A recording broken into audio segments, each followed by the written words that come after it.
Who would put horse meat into my ready-to-eat meal for one? I'm shocked. As if you were walking through the supermarket. Hey, come here, fella. Do you work here? Do you work here? I would like to treat myself to a sumptuous Italian meal this evening. Can you help me? Of course I can, sir. This is a supermarket. We sell fresh pasta and spices and tomato. Right, I forgot to mention I have no domestic skills or self-respect. Well, we have a takeaway delicatessen counter here at the supermarket. They've just made a fresh lasagna bolognese. You could take that home and heat it right up. That would involve a certain amount of time and preparation, wouldn't it? What do you have? It comes in a box. It's just a big coagulated mass of unidentifiable suborganic shit.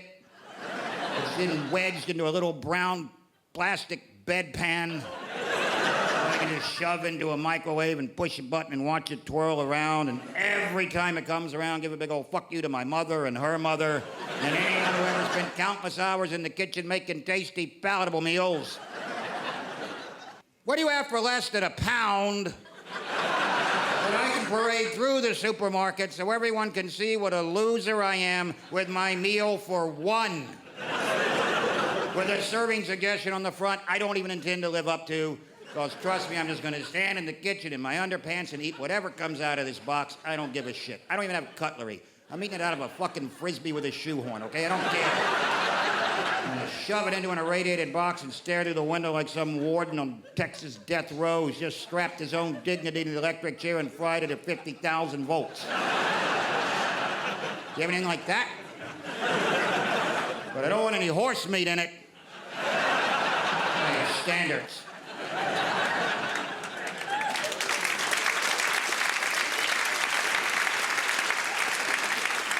They found horse meat in the meatballs at IKEA. You can't even take your goddamn family out to a furniture store for a decent meal anymore. What's going on in this country? They need to make a movie. They need to keep making those feel-good movies. They need to make a movie about a town that doesn't have a Primark. These poor, devastated people don't even have a Primark. Because Brits love that particular brand of film. There's one play or theater is right next door. It's called Kinky Boots. It's a bit weird. It's just, I don't know, it's a devastated shoe company in Northampton, and some transvestite comes along and decides that he can design a shoe for men that comes up to their thighs and saves the town. That's it in a nutshell. I mean, I actually haven't seen it, but it sounds pretty. It's like, yeah, that's uplifting in a creepy kind of way. Brits love that. Brits, every few years they have to make that feel-good story. That story of, last year it was called Pride. The feel-good film of 2015, Pride. About a couple of gay activists who come to the aid of a devastated Welsh mining town. My guess is that there is a scene in that film where someone stood in the village hall. Maggie Thatcher has devastated our small Welsh mining town. Fortunately, I know a couple of gay activists. Now, hear me out.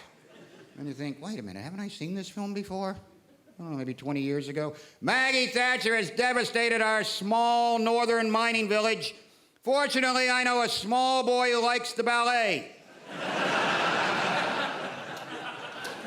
Years later, full Monty. Maggie Thatcher has devastated our steel industry. Fortunately, I know some men who aren't averse to taking off their clothes and rubbing their sweaty crotches into old women's faces. Hear me out. Breast off. Maggie Thatcher. I know somebody who plays the flugelhorn. Every one of them based on a true story. Are there any villages left in Britain that haven't been befriended by disparate groups of enthusiasts? There must be producers just driving through in limos, getting out, hey, come here, fella, in the last 20 years, has your town been befriended by pimps, rodeo riders, clowns, people with Tourette's, Somali pirates, women who shoot ping pong balls from their vagina, or Jamaican bobsled teams? It's that peculiar kind of British thing of celebrating someone that's a bit creepy, but yeah, let's write some songs about it. He'll be fine. And so I try to explain that to, Americans. I try to explain, look, Brits are different. They're like Americans, but they're not, okay? So you should relish the fact that you're British. I fucking appreciate it. I love it. And I try to explain it. I try to set them straight. So what's going on? Who's in charge now? A guy named David Cameron. Oh, right. What's he like? I don't know. He's got an unfinished face. I don't fucking know. Looks like a regional manager for Tony and Guy. He's in charge. He runs the country. For a while, there was a coalition. What's coalition? Is that like communist? No, it's a fucking coalition. It means that people you don't quite like, you still have to work with, right? You don't like everybody in the thing that you do at the place where you go. That vague thing that you do that involves council. We're going to get to the bottom of it, trust me. We're going to find out what you do and celebrate it. But in the meantime, not everybody gets along. That's the nature of a coalition. It's not like America. We just have a guy in charge. And then every 4 years, somebody else tries to become president, and either they become president or you never hear from them again. Ever. Ever. We had a guy named Mitt and a guy named Newt running for president in the last election. Mitt and Newt. That's the caliber of material we have to deal with in America. A Mitt and a Newt. A couple of glove puppets trying to become president. Mitt Romney, Newt Gingrich. Mitt was a Mormon, Newt was a serial adulterer. So Mitt was against same-sex marriage, and Newt was against same-marriage sex. And now nobody knows where they are. Selling used Toyotas in Ohio, for all we know. And so one guy's in charge. Whereas here, quite often, you have a system whereby two people just have to form a coalition. Because that's how Brits think. You travel up any high street in Britain, you always see a shop that says, shoe repair, key cutting.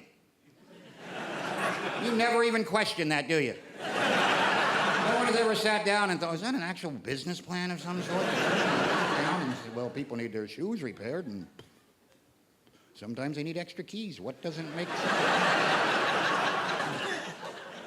It makes no sense whatsoever.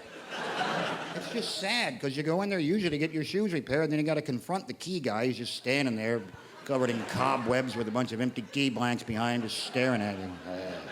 Hey, you need any keys while you're here? Fuck off. I don't need keys. I want the soles on my shoes so I can walk without blisters, you prick.